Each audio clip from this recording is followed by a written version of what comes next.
ኣብ ትግራይ ብመርሕነት ጊዜያዊ ምምሕዳር ዝካየድ ዘሎ ምትእኻብ እቶት ንኩናትዩ ዝብሉ ነቐፌታታት ስዒቡ ፕሬዚደንት ጊዜያዊ ምምሕዳር ታደሰ ወረደ መልሲ ይብሉሎም።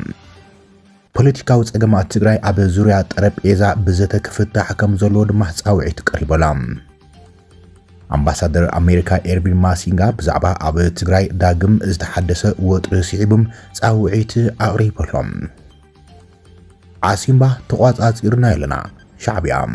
ሰራዊት ኤርትራ ናብ ግዛኣታት ትግራይ ምእታው ከም ዝጀመረ ንመንግስቲ ኣስመራ ቅርበት ዘለዎን ፍልፍላት ፕሮፓጋንዳ እናገለጸየን። መንግስቲ ኢትዮጵያ ንሕቶ ድርድር ምስ ህወሓት ከም ዝነጸጎ ተቃሊዑም ሕብረት ኣፍሪካ ነቲ ምስ ህወሓት ዘጋጠመ ወጥሪ ስዒቡ ንከደራድሮም ዘቕረቦ ሕቶ መንግስቲ ቀዳማይ ሚኒስትር አብይ ኣሕመድ ብተናጸል ብምንጻግ እቲ ሕብረት ኣብ ውሽጢ ጉዳያት ኢትዮጵያ ኢዱ ካብ ምእታው ክቆጠብ ኣጠንቂቕዎ ተባሂሉ ኢትዮጵያ ካብ ግዜ ናብ ግዜ ናብ ከቢድ ሓደገኛ ኩናት ትቃረብ ከም ዘላ ዘመላኽት ጸብጻብ ድማ ተዘርጊሖሎም። ኣብ ዝሓለፉ 4 ዓመታት ኣስታት 55,000 ወተሃደራት ዝተቐተረሉ ኩናት ዝምልከት ሓበሬታውን ክነካፍለኩም ኢና። እዚ ከምዚ ኢሉ ከሎ ቀዳማይ ሚኒስትር ኢትዮጵያ አብይ ኣሕመድ ኣብ ጉዳይ ትግራይ ንሰራዊት ኤርትራ ዘቕረቦ ክስን ከምኡን ንነበር ሚኒስትር ጉዳያት ወጻኢት ሃገር ገዱ አንዳርጋቸው መሰረት ብምግባር ዝተዛረቦ አቶ ገዱ አንዳርጋቸው መልሲ ይብሉሉ ብዛዕባ እዚኦም ክነካፍለኩም ኢና። ትግራይ ሆራይዝን ሰላምትና ኣብ ዘለኹም ይብጻሕኩም ሰብስክራይብ ላይክ ሼር እንዳገበርኩም ዜናታትና ክሳብ መወዳእታ ተኸታተሉ ናብ ዝርዝራቶም ክነቕጽል ኢና።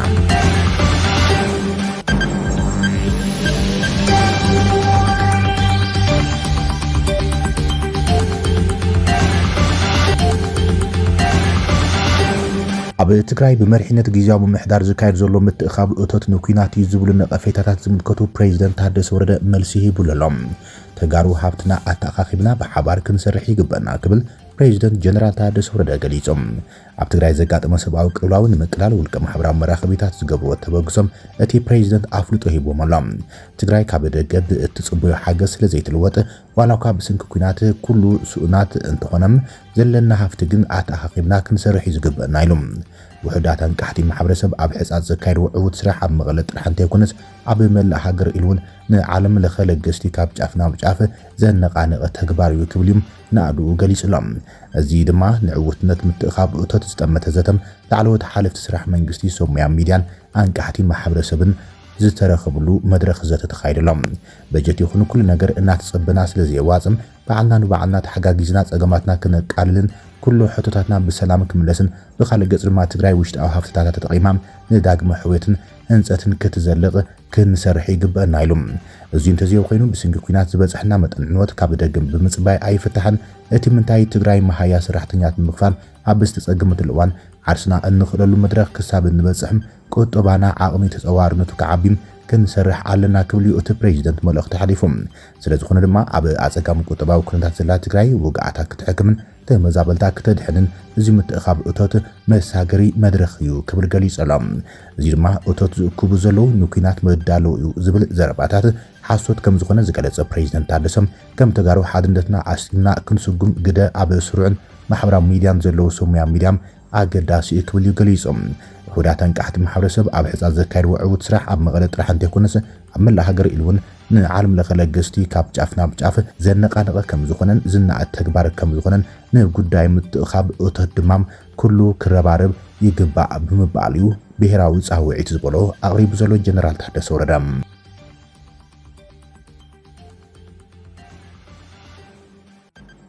ፖለቲካዊ ጸገማት ትግራይ ኣብ ዙርያ ጠረጴዛ ብዘተ ክፍትሑ ጉባኤ ትካላት ሃይማኖት ትግራይ ጸዊዖም።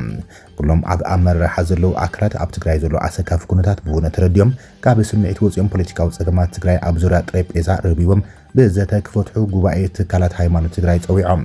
ቤት ጽሕፈት ጉባኤ ትካላት ሃይማኖት ትግራይ ነቲ ኣብ መንጎ መራሕቲ ትግራይ ዘጋጠመም ፖለቲካዊ ኣፈላይ ብሰላማዊ መንገዲ ብዘተን ጥራሕ ንምፍታሕ ዝተፈላለዩ መራሕቲ ሃይማኖትን ዓበይቲ ዓድን ትግራይ ዓብይም ናይ ሰላም ጻዕሪ ክገብሩ ምጽንሖም ኣዘኻኺሮም። ጉባኤ ትካላት ሃይማኖት ትግራይ ኣመራርሓ ትግራይ ኣብ ስምዒት ወፂኦም ካብ ስምዒት ወፂኦም ምእንተ ህዝቢ ትግራይን ውላድ ትግራይን ንትግራይ ዝጎድኡ ኩሉ ይቕረየና ኢልኩም ፖለቲካዊ ጸገማት ኣብ ዙርያ ጠረጴዛ ኸቢብኩም ብዘተ ክትፈትሑ ይግባእ ኢሎም። እቲ ጉባኤ በቢብርኩ ዘለኹም መራሕቲ ሃይማኖት ዓበይቲ ዓዲ ትግራይ ሲቪክ ማሕበራት ትግራይ ፖለቲካዊ ውዳበታት ትግራይ ኣዴታት ትግራይ ማሕበር መናእሰይ ደቂ ኣንስትዮን ትግራይ ዲያስፖራ ትግራይ ነጠፍቲ ማሕበራዊ ሚድያትን ብሓፈሻ ስለ ትግራይ ይምልከተን እዩ ዝብል ኩሎም ትግራዋይን ፈታዊ ትግራይን ጽባሕ ከምዚ ከይገብር ዝነበርኩ ታብ ዝብል ነጽሓም ሕዚ ኣብ ሓድነትን ቀጻልነትን ብሄረ ትግራይ ክሰርሑ ከም ዘሎም ይጻውዒ ተቕሪቡ ሰላም ኩሉ ትግራዋይ ዘላቂ ሰላም ትግራይ ብኸመይ ይመጽእ ዝብል ኣጀንዳ ሒዙ በዚ ዘለናይን ዝኽኣልናይን ኩሎም ናይ ሰላም ኣማኸርትን ኣምባሳደራት ሰላምን ኮይናም ሓቢርና ክንሰርሕ ጻውዒትና ንቕርብ ክብልም ቤት ጽሕፈት ጉባኤ ትካላት ሃይማኖት ትግራይ ኣብ እዋናዊ ኩነታት ትግራይ ኣመልኪቶም ዘውፅእ መግለጺ ሓቢሩ ዘሎም ኣምባሳደር ኣሜሪካ ኣብ ኢትዮጵያ ኤርቪን ማሲንጋ ብዛዕባ ኣብ ዝሓለፈ ሰሙን ኣብ ትግራይ ዘጋጥመ ከቢድ ወተሃደራዊ ወጥርን ሕዝቡን ዝቕጽል ዘሎ ወጥርን ስዒቡ መልእኽቲ ሓሊፈሎም ኣምባሳደር ኣሜሪካ ኣብ ኣዲስ ኣበባ ኤርቪን ማሲንጋ ኣብ ዝሓለፈ ሰሙን ኣብ ሰሜን ኢትዮጵያ ዘጋጥመ ፍጻመታት ኣድላይነት ዘላቒ ተወፋይነት ንሰላምን ምርግጋዕን ዘዘኻኽሩ ክብል ተሓሳሲቦሎም እቲ ኣምባሳደር ብተወሳኺ ምኽንያታውን ሰላማውን ዘተ ዝበለጸ መንገዲ ነባር ሰላም ከም ዝኾነ ተሓሳሲቦም ማሲንጋ ነዚ ዝገለጸ 528 ጥሪ 2018 ኣብ ገጻት ማሕበራዊ መራኸቢታቶም ኤምባሲ ኣሜሪካ ኣብ ኢትዮጵያ ኣብ ዘርግሑ መልእኽቲ እዮም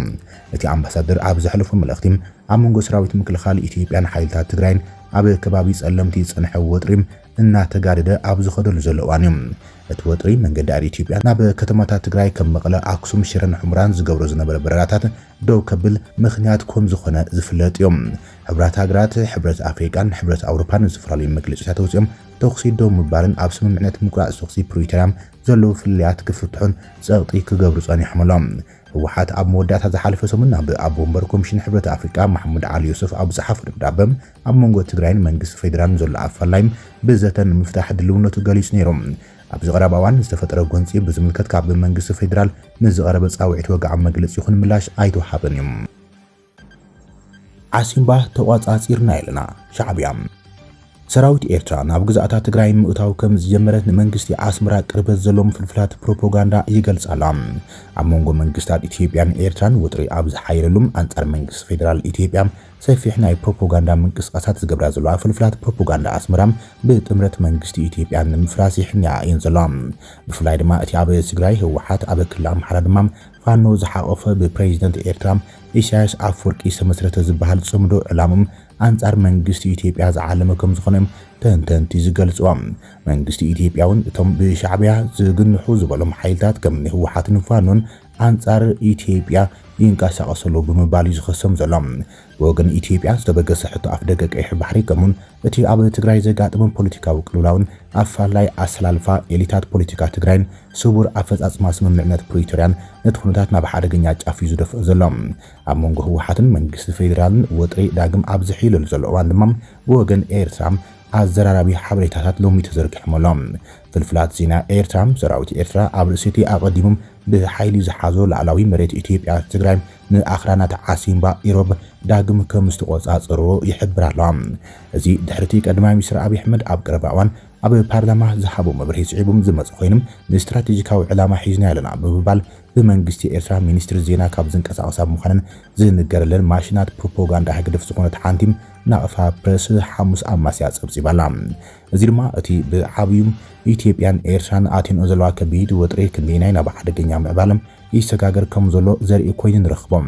ቀዳማይ ሚኒስትር አብይ አሕመድ ኣብ ዝሓለፈ ሰሉስ ኣብ ፓርላማ ኣብ ዝሃቦ መብርሂም ምስ መንግስቲ ኤርትራ ዝተባኣስና ብጉዳይ ቀይሕ ባሕሪ ዘይኮነም ኣብ እዋን ኩናት ህዝቢ ትግራይ የጥቅዕን ይጭፍጭፍን መሰረተ ልምዓት ከተማታት ይዕኑን ስለ ዝነበረ ይክብልዮም ኣዘራራቢ መልእኽቲ ሓሊፎም እቲ ቀዳማይ ሚኒስትር ብተወሳኺ ኣብቲ እዋን ኩናት ሚኒስትር ጉዳያት ወጻኢ ኢትዮጵያ ዝነበረ ዝበሎ ኣቶ ገዱ አንዳርጋቸው ዝመርሖ ጉጅለ ናብ ኣስመራ ብምልኣኽ ህዝቢ ትግራይ ኣይትንኩኡልና ጽልእና ምስ ህወሓት እምበር ምስ ህዝቢ ትግራይ ኣይኮነን ኢልናም ንዝፍጽምዎም ዝነበሩ ገበናት ኣጠንቂቕናዮም ክብል ተዛሪቡ ነይሮም ይኹን እምበር ኣብዚ ሕዚ እዋን ኣብ ስደት ሃገረ ኣሜሪካ ዝርከብ ነበረ ሚኒስትር ጉዳያት ወጻኢን ኣብ ልዕሊ ትግራይ ኣብ ዝተኻየደ ጆኖሳይድ ፕሮፓጋንዲስት በዓል ስልጣን ብልጽግና ኮይኑ ዘገልገለም ኣቶ ገዱ አንዳርጋቸው ንዘረባ ቀዳማይ ሚኒስትር አብይ አሕመድ ሓሶት ክብል ነጽግቦሎም ኣቶ ገዱ ካብ ሚኒስትር ጉዳያት ወጻኢ ኢትዮጵያ ዝተሰናበተም ኣብ ጽባሕ ምጅማር እቲ ኩናት ጥቅምቲ 25 2013 ከም ዝኾነን እቲ ቀዳማይ ሚኒስትር ጉዳያት ወጻኢ ኮይኖም ናብ ኤርትራ ልኢኽናዮ ንዝበሎም ናብ ኤርትራ ልኢኽናዮ ንሻዕብያ ድማ ኣጠንቂቕናዮ ዝበሎም ገጋ ሓበሬታ ይክብሉ ሓሳብ ክብል ኣቶ ገዱ ገሊጽዎም እዚ ዘረባ ቀዳማይ ሚኒስትር አብይ አሕመድ ነቲ ዳግም ዝሓስቦ ዘሎ ጥፍኣት ናይ ህዝቢ ትግራይ ደገፍ የርክበሎ ኢሎም ዝፈጥሮ ሓሶት ምዃኖም ኣቶ ገዱ አንዳርጋቸው ብወግዒ መልሲ ሂብሉ ዘሎም መንግስቲ ኢትዮጵያ ንሕቶ ድርድር ምስውሓት ከም ዝነፀጎ ተቃሊዑም ሕብረት አፍሪካ ነቲ ምስውሓት ዘጋጠመ ወጥሪ ስዒቡ ንከደራድሮም ዘቕረበ ሕቶ መንግስቲ ቀዳማይ ሚኒስትር አብይ አሕመድ ብተናፀል ብምንጻግ እቲ ሕብረት ኣብ ውሽጣዊ ጉዳያት ኢትዮጵያ ኢዱ ካብ ምእታው ክቁጠብ አጠንቂቁ ተባሂሎም ኢትዮጵያ ካብ ግዜ ናብ ግዜ ናብ ውግእ ትቐርብ ከም ዘላ ድማ ዘመላኽት ኩነታት ከም ዘሎ ተሓቢሮሎም መጽሔት ዚ ኢኮኖሚስት ጸጥታውን ፖለቲካውን ኩነታት ኢትዮጵያን ቀርኒ አፍሪካን መሰረት ገይራም እዋናዊ ትንታነ ዘርጊሓላ ኢትዮጵያ ናብ ካልእ ዕናው ግጭት ትቐርብ ከም ዘላን ኣብ ክልል ትግራይ ዝርአ ዘሎ ዝተሓደሰ ወጥሪ መሰረት ብምግባር እያ ዘኢኮኖሚስት ጸብጺባ ዘላ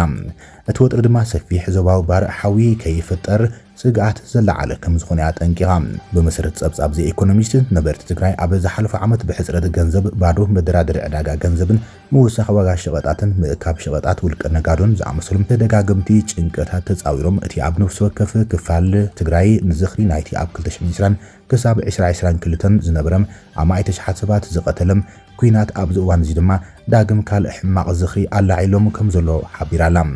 ኣብ መወዳእታ ወርሒ ጥሪ ዝተራእየ ሓዱሽ ምዕባል ስዒቡ ዳግማይ ኩናት ከይካየድ ድማ ስግኣት ንሓየለ መጽኡ ትብል ዚ ኢኮኖሚስት ብ29 ጥሪ ኣብ መንጎ ሓይልታት ፌደራልን ህዝባዊ ወያነ ሓርነት ትግራይ እሙናት ዝኾኑ ሰራዊትን ጎንፂ ከም ዝተዓለን መንግስቲ ፌደራል ካብ ናብን ትግራይ ዝግበሩ ኩሎም በረራታት ደው ክብሉ ገይሩ ብምባል ዘዘኻኸረት ዚ ኢኮኖሚስት ድሕሪ 2 መዓልቲ ድማ ሰብዓል በነፈርቲ መንግስቲ ኣብ ውሽጢ ማእከል ትግራይ ዕላማታት ተወቂዐን ብምባል ኣዘኻኺራላ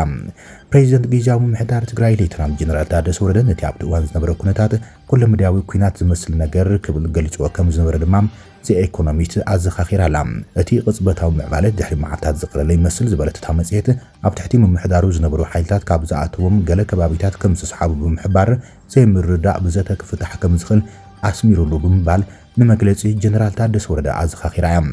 በረራታት ናብ ትግራይ በሰለስተ ለካቲት ዳግማይ ተጀሚሮም ናብ ሙሉእ ኩናት ክምለስ ዝቐረበ ስጋት ድማ ንግዚኡ ኣቃሊልዎ ይትብል ይኹን እምበር ዘ ኢኮኖሚስት ሓደጋ ዳግማይ ግጭት ልዑል ከም ዝኾነ ያጠንቂቓ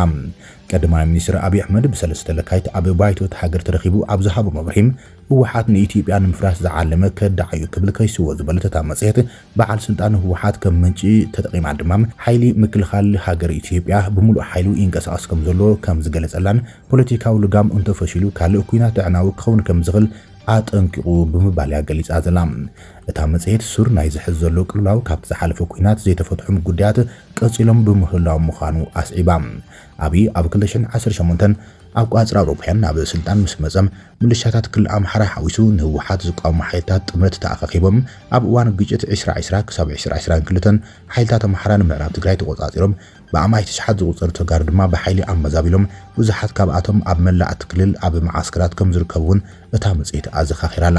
ኣብ 2022 ኣብ ቋጽራ አውሮፓውያን ዝተገብረ ስምምዕ ሰላም ፕሪቶሪያ ተመዛበልቲ ክምለሱ ነቲ ዘካትዕ መሬት ንምፍታሕ ተወሳኺ ድርድር ክካየድ ዝተሓሰበ እኳ እንትኾነ ምዕባለታት ግን ድሩት ከም ዝኾነ መጽሔት ዘ ኢኮኖሚስት ገሊጻላ ኣብ 2024 ኣብ ምዕራብ ትግራይ ዝተመለሱ ተጋሩ ምፍርሕን ገሰትን ከም ዘጋጥሞም እቶም ዝበዝሑ ተመዛበልቲ ምዕራብ ትግራይ ድማ ናብ መረበቶም ክምለሱ ኣዝዮም ከም ዝፈርሑ ሕዝቡን ኣብ ማዓስከራት ይቕጽሉ ከም ዘለዉ ዘ ኢኮኖሚስት ጸብጺባ ዘላ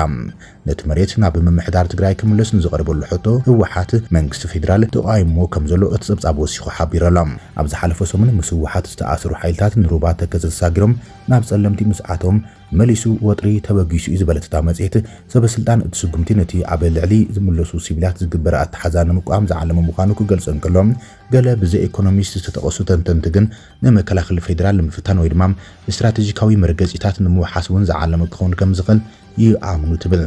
ህወሓትን ምዕራብ ትግራይ ብሓይሊ ሒዛ ናብ ሱዳን መስመራት ቀረብ ክትኸፍት ሓሲባ ከም ዘላም ንነዊሕ እዋን ዝጠራጠር ቀዳማይ ሚኒስትር አብይ ነቲ ስጉምቲ ከም ቅድመ ኩነት ዓብይ መጥቃዕቲ ገይሮም ዝተርጎመ ይመስል ትብል እታ መጽሔት ካብቲ እዋን ጀሚሩ ሓይልታት ፌደራል ናብ ደቡብ ትግራይ ገጾም ሰራዊትን ከበቲ ኣጽዋራትን ከዋፍሩን ከሎም ኣብ ደቡብ ትግራይ ድማ ኣብ መንጎ ሓይልታት ህወሓትን ደገፍቲ መንግስቲ ፌደራል ዝኾኑ ምልሻያትን ውግእ ቀጽሉ ከም ዘሎ እታ መጽሔት ጸብጺባላ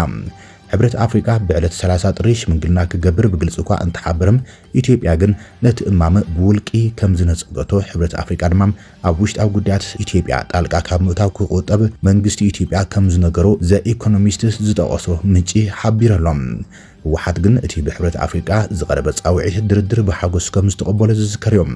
እታ መጽሔት ሓዱሽ ኩናት ዘይተርፍ ከም ዘይኮነን ኣብ ውሽጢ ህወሓት ዝፍጠር ውሽጣዊ ምፍላይን ኣብይ ምስ ብዙሓት ዞባዊ ተዋሳእቲ ሓይልታት ዘለዎ ውጥረት ዝምድናን ዘመልክት እኳ እንትኾነም ቅልውላው ኢትዮጵያ ምስ ኩናት ሱዳን ሰፊሕ ዞባዊ ንሕንሕን ብቐረባ ዝተኣሰር ከም ዝኾነ ጠንቂቓላ። ኣብ ትግራይ ሰላም ንምዕቃብ ህፁፅ ጻዕሪ እንተዘይተገይሩ ዝተሓደሰ ግጭት ቀልጢፉ ናብ ዞባዊ ሓደጋ ክቕየር ከም ዝኽእል ዘ ኢኮኖሚስት አጠንቅቃላ ኣብ ትንታነኣ። ዩክሬን ቁጽሪ ኣብ ኩናት ዝሞቱ ወተሃደራታ ኣፍሊጣላ። ኣብቲ 4 ዓመታት ዝቐጸለ ኩናት 55,000 ወተሃደራት ዩክሬን ከም ዝተቆተሉም ፕሬዚደንት እቲ ሃገር ገሊጾም። ቮሎዲሚር ዜሌንስኪ ምስ ሓደ መደብር ቴሌቪዥን ፈረንሳ ኣብ ዘካየዶ ቃለ መሕትት ነቲ ኣሃዝ ንፈልማውን ጠቒሶም። ቢቢሲ ኣብ ዘካየዶ ምርመራ ድማ ኣስማት ናይ ኣስታት 160,000 ዝሞቱ ወተሃደራት ከረጋግጽ ክኢሉ ይብል። ዓለዋቶም ዘይተፈልጡ ብዙሓት ሰባት ከም ዘለዎ ግን ዜሌንስኪ ሓበን። ወገን ሩስያውን ካብ 243,000 ክሳብ 352,000 ዝግመቱም ወተሃደራት ኣብቲ ደማዊ ኩናት ከም ዝተቆተሉም ጸብጻባት የመላኽቱም። ነቲ ሞስኮ ብ22 ደካይት 2022 ዝኣወጀቶ ወራር ዩክሬን ሰላማዊ ፍታሕ ንምርካብ ክግበር ዝጸንሐ ፈተናታት ዛጊድ ፍረ ኣይሃብን ዘሎ። ኣብ ዝዋን እዚ ብተበግሶ ምምሕዳር ፕሬዚደንት ኣሜሪካ ዶናልድ ትራምፕ ኣብ ሕቡራት ኢሚራት ዓረብ ዝርብ ይካየድ ከም ዘሎን እንተኾነ ግና ብዘይ ዝኾነ ወሳኒ ስምምዕነት ሎሚ እውን ንኻልኣይ ግዜ ከም ዝተበተነ እዩ ተገሊጹ ዘሎ።